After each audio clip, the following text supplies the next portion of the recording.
ಎಲ್ರಿಗೂ ನಮಸ್ಕಾರ. Welcome back to my YouTube channel. ಇವತ್ತು ನಾನು ನಿಮಗೆ ಮಜ್ಜಿಗೆ ತಂಬುಳಿ ಅಂದರೆ ಸೌತೆಕಾಯಿ ತಂಬುಳಿನ ಹೇಗೆ ಮಾಡ್ಕೊಳ್ಳೋದು ಅಂತೇಳಿ ಇವತ್ತು ನಾನು ನಿಮಗೆ ತಿಳಿಸ್ಕೊಡ್ತಾ ಇದ್ದೀನಿ. ಇದು ಬಹಳ ಸಿಂಪಲ್ ಮತ್ತು ಬಹಳ ಟೇಸ್ಟಿ. ಬೇಸಿಗೆ ಕಾಲದಲ್ಲಿ ಮಸ್ಟ್ ಟ್ರೈ ರೆಸಿಪಿ ಅಂತಲೇ ಹೇಳ್ಬೋದು. ಇವಾಗ ತುಂಬ ಬಿಸಿಲಿದೆ, ಸೊ ತಂಪಾಗಿ ಯಾವುದಾದ್ರೂ ಒಂದು ಸಾಂಬಾರು ಅಥವಾ ತಂಬುಳಿ ಮಾಡ್ಕೊಳ್ಬೋದು. ಅಂದರೆ ನೀವು ಈ ಸೌತೆಕಾಯಿನ ತಂಬುಳಿನ ಟ್ರೈ ಮಾಡಿ, ತುಂಬ ರುಚಿಯಾಗಿರುತ್ತೆ. ಇಲ್ಲಿ ನಾನು ಸ್ವಲ್ಪ ಕೊತ್ತಂಬರಿ ಸೊಪ್ಪು, ಪುದೀನ ಮತ್ತು ಖಾರಕ್ಕೆ ಹಸಿರು ಮೆಣಸಿನ್ಕಾಯಿ, ಸ್ವಲ್ಪ ಕಾಯಿ ಮತ್ತು ಉರ್ಗಡ್ಲೆನ ತೊಗೊಂಡಿದ್ದೀನಿ. ಸೊ ಉರ್ಗಡ್ಲೆ ಹಾಕೋದ್ರಿಂದ ಅದು ಸ್ವಲ್ಪ ಸಾಂಬಾರು ಥಿಕ್ನೆಸ್ ಬರುತ್ತೆ ಮತ್ತು ತುಂಬ ಟೇಸ್ಟಿಯಾಗಿರುತ್ತೆ. ಮೊದಲಿಗೆ ಒಂದು ಮಿಕ್ಸರ್ ಜಾರ್ನ ತೊಗೊಂಡು ಅದಕ್ಕೆ ನಾನಿಲ್ಲಿ ಪುದೀನ, ಕೊತ್ತಂಬರಿ ಸೊಪ್ಪು ಮತ್ತು ಖಾರಕ್ಕೆ ತಕ್ಕಷ್ಟು ಹಸಿರು ಮೆಣಸಿನ್ಕಾಯಿನ ಹಾಕ್ಕೊಳ್ತಾ ಇದ್ದೀನಿ. ಇದನ್ನು ನೀವು ಈ ಬೇಸಿಗೆಗಾಲದಲ್ಲಿ ಟ್ರೈ ಮಾಡಿದ್ರಂತೂ ಮಧ್ಯಾಹ್ನಕ್ಕೆ ಒಳ್ಳೆ ರೆಸಿಪಿ ಅಂತಲೇ ಹೇಳ್ಬೋದು. ಸೊ ಇವಾಗ ನಾನು ಸ್ವಲ್ಪ ಇಲ್ಲಿ ಉರ್ಗಡ್ಲೆನ ಹಾಕ್ಕೊಳ್ತಾ ಇದ್ದೀನಿ. ಹಾಗೆ ಖಾರಕ್ಕೆ ತಕ್ಕಷ್ಟು ಹಸಿರು ಮೆಣಸಿನ್ಕಾಯಿನ ಕೂಡ ಹಾಕ್ಕೊಳ್ತಾ ಇದ್ದೀನಿ. ಮತ್ತು ಕಟ್ ಮಾಡಿ ಇಟ್ಕೊಂಡಿರುವಂಥ ತೆಂಗಿನ ಚೂರುಗಳನ್ನು ಹಾಕ್ಕೊಳ್ತಾ ಇದ್ದೀನಿ. ನೀವು ಬೇಕಿದ್ದರೆ ತುರಿದಿಟ್ಕೊಂಡಿರುವಂಥ ತೆಂಗಿನಕಾಯನ್ನು ಕೂಡ ಉಪಯೋಗಿಸ್ಕೊಳ್ಬೋದು.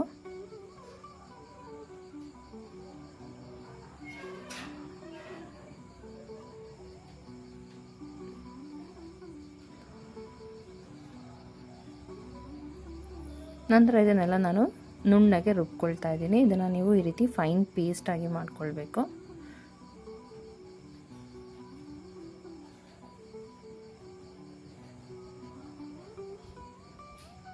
ನೋಡಿ, ಈ ರೀತಿ ಫೈನ್ ಪೇಸ್ಟಾಗಿ ಮಾಡಿಕೊಂಡು ಇದನ್ನು ಒಂದು ಮಿಕ್ಸಿಂಗ್ ಬೌಲಿಗೆ ನಾನು ಟ್ರಾನ್ಸ್ಫರ್ ಮಾಡ್ಕೊಳ್ತಾ ಇದ್ದೀನಿ.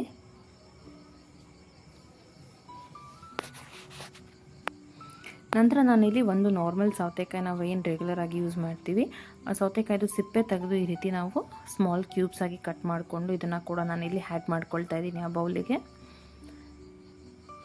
ನಂತರ ನಾನಿಲ್ಲಿ ಗಟ್ಟಿಯಾಗಿರುವಂಥ ಮೊಸರನ್ನ ಕೂಡ ಹಾಕ್ಕೊಳ್ತಾ ಇದ್ದೀನಿ. ಇಲ್ಲಿ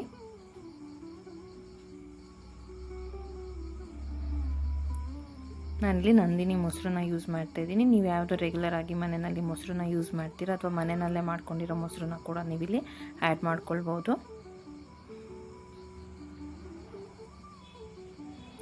ನಂತರ ಇದನ್ನು ಈ ರೀತಿ ನಾವು ನೀಟಾಗಿ ಮಿಕ್ಸ್ ಮಾಡ್ಕೊಳ್ಬೇಕು. ಸೊ ಬೇಸಿಗೆ ಕಾಲದಲ್ಲಿ ತಂಪಾಗಿ ಮತ್ತು ರುಚಿಯಾಗಿ ಏನಾದರೂ ತಿನ್ನಬೇಕಂತಂದರೆ ಈ ತಂಬುಳಿ ಬೆಸ್ಟ್ ಆಪ್ಷನ್ ಅಂತಲೇ ಹೇಳ್ಬೋದು. ಮಧ್ಯಾಹ್ನ ಟೈಮಿಗೆ ಇದು ತುಂಬ ರುಚಿಯಾಗಿರುತ್ತೆ ಮತ್ತು ತುಂಬ ತಂಪಾಗಿ ಕೂಡ ಇರುತ್ತೆ.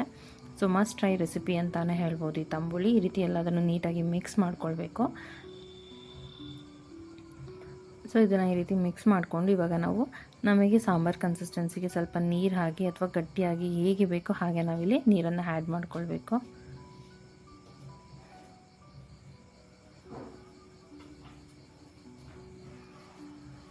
ಅದನ್ನು ಕೂಡ ಈ ರೀತಿ ಚೆನ್ನಾಗಿ ಮಿಕ್ಸ್ ಮಾಡ್ಕೊಳ್ಳಿ.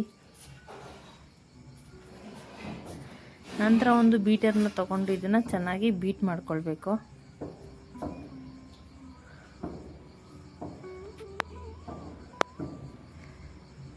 ಸೊ ಇದನ್ನು ಈ ರೀತಿ ನೀಟಾಗಿ ಮಿಕ್ಸ್ ಮಾಡ್ಕೊಳ್ಬೇಕು ಎಲ್ಲದನ್ನು.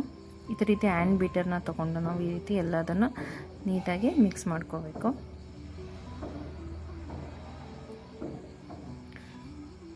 ಸೊ ನಮಗೆ ಸಾಂಬಾರು ಕನ್ಸಿಸ್ಟೆನ್ಸಿಗೆ ಎಷ್ಟು ಬೇಕೋ ಆ ಕನ್ಸಿಸ್ಟೆನ್ಸಿಗೆ ಇದನ್ನು ಈ ರೀತಿ ಮಿಕ್ಸ್ ಮಾಡಿ ಇಟ್ಕೊಳ್ಬೇಕು. ನಂತರ ನಾನಿಲ್ಲಿ ರುಚಿಗೆ ತಕ್ಕಷ್ಟು ಉಪ್ಪನ್ನು ಹಾಕ್ಕೊಳ್ತಾ ಇದ್ದೀನಿ.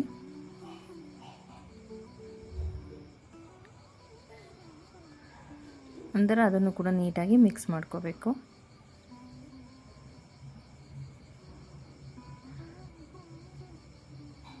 ಸೊ ಇವಾಗ ಇದಕ್ಕೆ ಒಂದು ಒಗ್ಗರಣೆನ ಕೊಡೋದಕ್ಕೆ ನಾನಿಲ್ಲಿ ಒಂದು ಪ್ಯಾನಿಗೆ ಸ್ವಲ್ಪ ಎಣ್ಣೆನ ಹಾಕ್ಕೊಳ್ತಾ ಇದ್ದೀನಿ. ಮೊದಲಿಗೆ ಪ್ಯಾನನ್ನು ಬಿಸಿ ಮಾಡೋದಕ್ಕೆ ಇಟ್ಕೊಂಡು ಅದಕ್ಕೆ ನಾವು 1 ಸ್ಪೂನಷ್ಟು ಎಣ್ಣೆನ ಹಾಕ್ಕೊಳ್ಬೇಕು.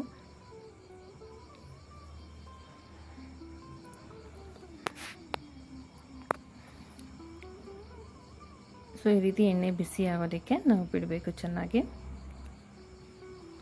ಸೊ ಎಣ್ಣೆ ಬಿಸಿ ಆಗೋದಕ್ಕೆ ಶುರುವಾದ ಮೇಲೆ ನಾನಿಲ್ಲಿ 1 ಸ್ಪೂನಷ್ಟು ಸಾಸಿವೆನ ಹಾಕ್ಕೊಳ್ತಾ ಇದ್ದೀನಿ. ನಂತರ ಸ್ವಲ್ಪ ಇಂಗನ್ನು ಹಾಕ್ಕೊಳ್ತಾ ಇದ್ದೀನಿ. ಹಾಗೆ ನಾನಿಲ್ಲಿ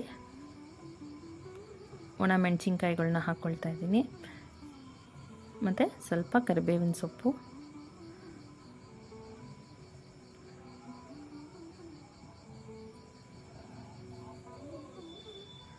ಹಾಗೆ ನಾನಿಲ್ಲಿ ಸ್ವಲ್ಪ ಅರಿಶಿನ ಕೂಡ ಹಾಕ್ಕೊಳ್ತಾ ಇದ್ದೀನಿ.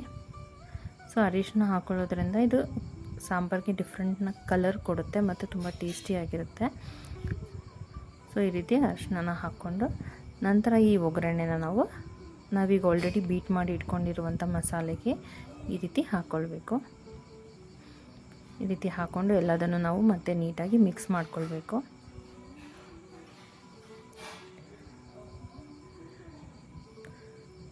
ನೋಡಿ, ಈ ರೀತಿ ಎಲ್ಲದನ್ನು ನೀಟಾಗಿ ಮಿಕ್ಸ್ ಮಾಡ್ಕೋಬೇಕು.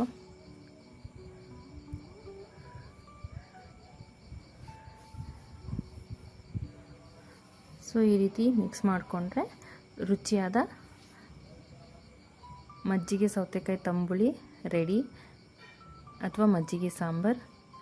ಇದು ಬಹಳ ಸಿಂಪಲ್ ಆಗಿರುತ್ತೆ, ಬಹಳ ಟೇಸ್ಟಿಯಾಗಿರುತ್ತೆ.